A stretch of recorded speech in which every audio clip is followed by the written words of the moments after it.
auditeurs, auditrices qui nous écoutent à travers le monde par le vent et d'espoir, votre étude maintenant arrive chez vous. Père Céleste, Dieu Alpha et Oméga, le commencement et la fin. Nous te disons merci Seigneur parce que tu nous as cachés, tu nous as protégés. Maintenant Seigneur, nous allons partager ta parole. Nous te demandons Seigneur d'illuminer notre intelligence. Nous te demandons Père Céleste d'éclairer notre esprit afin que nous puissions partager ta parole. Parle Seigneur, ton serviteur écoute. Nous te prions, non en vertu de mérite, mais au nom de Jésus ton Fils qui vit au siècle des siècles. Amen. Vous qui avez abonné, n'est-ce pas, à ma chaîne YouTube, je vous remercie, n'est-ce pas, Dieu va continuer à vous bénir. Vous qui avez partagé nos études sur les réseaux sociaux, Dieu va continuer à vous bénir. Vous qui avez fait des commentaires, Dieu va continuer à vous bénir. Maintenant, nous vivons. Nous n'avons pas mourir, nous continuer à exister. Nous pas mourir, nous continuer à exister. Maintenant, pour continuer, nous dit ici, selon la pensée grecque, seule la partie invisible peut être bonne. Le corps ne peut qu'être mauvais. Est-ce qu'il est exact? Il dit selon pensée grecque là, c'est celle partie invisible là qui est capable bon. Partie invisible ça n'est pas carré. C'est l'âme et l'esprit qui est capable bon. Mais il dit corps, il est seulement mauvais. Ça veut dire quoi? Il n'est pas bon. Est-ce que ça est exact? Ça veut dire, est-ce que c'est exact? On nous regarde dans Romains 12, verset 1. Romains 12, verset 1. Romains 12, verset 1. Il dit Romains 12, verset 1. Romains 12, verset 1. Il dit dans Romains 12, verset 1, c'est clair.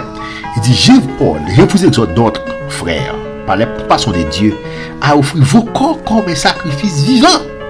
Béni soit l'Éternel. Il dit, je vous exhorte donc, frères, par la compassion de Dieu, à offrir vos corps comme un sacrifice vivant. Pour offrir corps dans ton corps un sacrifice vivant. Le corps ne peut être mauvais. Non. Le corps n'est pas seulement mauvais en soi. Béni soit l'Éternel. Le corps n'est pas mauvais en soi. Le corps physique n'est pas mauvais. Et Corinthiens 6, verset 19, va continuer à vous répondre. Et Corinthiens 6, verset 19, il dit, ne savez-vous pas que votre corps est le temple du Saint-Esprit? Est-ce qu'il n'y a pas qu'on est corps, non? C'est temple du Saint-Esprit habité dans nous. Béni soit l'Éternel. Il dit, ne savez-vous pas que vos corps, n'est-ce pas? Ne savez-vous pas? Alléluia. Est-ce que nous pas connaît de côté ne savez pas que votre corps est le temple du Saint-Esprit? Est-ce que nous pas connaît corps le temple du Saint-Esprit qui dans nous? Il dit que vous avez reçu de Dieu et que vous n'appartenez point à vous-même ou pas appartenir à vous-même encore. Béni soit l'Éternel. Ne savez pas que votre corps est le temple du Saint-Esprit. Corps nous c'est caille cet esprit là.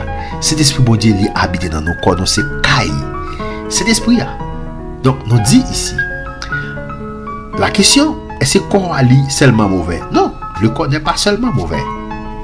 Donc maintenant la dichotomie.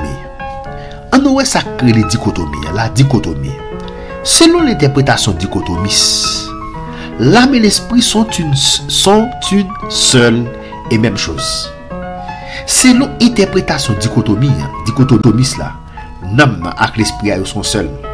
Et c'est même bagaille là. Ça c'était l'interprétation dichotomiste. Un des principaux arguments est qu'on peut observer que les deux mots sont utilisés comme des synonymes. Deux mots, ça veut dire l'âme et l'esprit utilisés comme des synonymes. La prière dans Luc 1, verset 46-47. On nous regarde dans Luc 1, verset 46-47. On nous regarde prier ça. Luc 1, verset 46-47. Il dit, et Marie dit, mon âme exalte le Seigneur. Verset 46. Verset 47. Il dit, et mon esprit se réjouit en Dieu, mon sauveur. Et mon esprit se réjouit en Dieu, mon sauveur. Les deux mots sont utilisés comme des synonymes. Ça veut dire le mot esprit et le mot âme, utilisés comme des synonymes. Il dit, ouais, Mon âme exalte le Seigneur et mon esprit a de l'allégresse en Dieu. Quelle partie quitte le corps au moment de la mort? Qui partie qui quitte le corps? Dans le moment que mon âme mourir, qui partie qui quitte le corps? En tout cas, regardez qui ça, Luc 12, verset 20 dit. Luc 12, verset 20. Luc 12, verset 20. Luc 12, verset 20. Luc 12, verset 20. Nous lisons. Il dit, mais Dieu lui dit, insensé, cette nuit même ton âme te sera redemandée. Et ce que tu as préparé, pour qui cela sera-t-il? Cette nuit même ton âme sera demandée. La question, quelle partie quitte le corps au moment de la mort? Le texte est bel et bien clair, maintenant c'est l'âme. N'âme quitté corps, non mon amour, n'âme quitté corps. Quelle partie quitte le corps au moment de la mort? Selon Jean 19, verset 30. Selon Jean 19, verset 30. Jean 19, verset 30. Jean 19, verset 30. Jean 19, verset 30, il dit, quand Jésus eut pris le vinaigre, il dit, tout est accompli. Et baissant la tête, il rendit l'esprit. Baissant la tête, il rendit l'esprit. La question ici, quelle partie quitte le corps au moment de la mort? Maintenant, selon Luc 12, verset 20, notez, ouais, partie quitte Namna, non, mon ap mourir, c'est, premièrement, c'est Namna. D'après Jean 19, verset 30, nous, là, c'est l'esprit. Il dit, et B. Maintenant, partie nous qui était corps, deux parties ça, qui c'est Namna avec l'esprit, automatiquement, mon a fait ça, il mourit, il quitte corps. Yo pas la corps, yo quitté corps, séparation, les fait. Et c'est ça yo relé la mort physique. Maintenant ça c'était la dichotomie. Maintenant pour continuer la trichotomie. Maintenant la trichotomie, selon l'interprétation trichotomiste, l'âme et l'esprit sont deux choses différentes. Selon l'interprétation dichotomiste, l'homme avec esprit c'est même. Mais selon l'interprétation dichotomie et trichotomiste, l'âme et l'esprit sont deux choses différentes. Généralement, le mot âme désigne la pensée et les émotions de l'homme. Ce qui est attaché au corps jusqu'à ce qu'il meure. Attaché au corps jusqu'à ce qu'il meure. Le mot esprit désigne la partie qui permet à l'homme entier d'être en communion avec Dieu. C'est ça, oui, l'esprit a. L'esprit a maintenant, maintenant en communion avec Dieu. C'est ça que fait, nous dit tout le monde qui n'a pas Christ, il mourit spirituellement. Ça fait ça, parce que l'esprit est séparé avec Dieu. Puisque l'esprit est séparé avec Dieu, il mourit spirituellement. Les accepter Jésus comme sauveur personnel, il ne va pas mourir encore. Il vient ressusciter spirituellement, il vient gagner la vie dans le qui s'est zoé. Le mot esprit désigne la partie qui permet à l'homme entier d'être en communion avec Dieu. C'est cette partie qui est morte pour un non-croyant. Ça me dit là tout à l'heure. C'est partie ça qui mourit pour un non-croyant, pour un monde qui pas croit et qui reprend vie pour un non-croyant. On regarde dans Éphésiens 2, verset 5. Éphésiens 2, verset 5 maintenant à cette question. Éphésiens 2, verset 5. Nous lisons ainsi, il dit, nous qui étions morts par nos offenses, nous a rendus à la vie avec Christ. C'est pas la grâce qui nous a sauvés. Il dit, nous qui étions morts par nos offenses, nous étions morts, qui c'était la mort spirituelle. Nous étions morts spirituellement. Nous songeons après Adam fin péché. Eh bien, l'homme était mort spirituellement. Nous étions morts spirituellement, mais nous avons gagné la vie encore grâce à la mort de Jésus à la croix.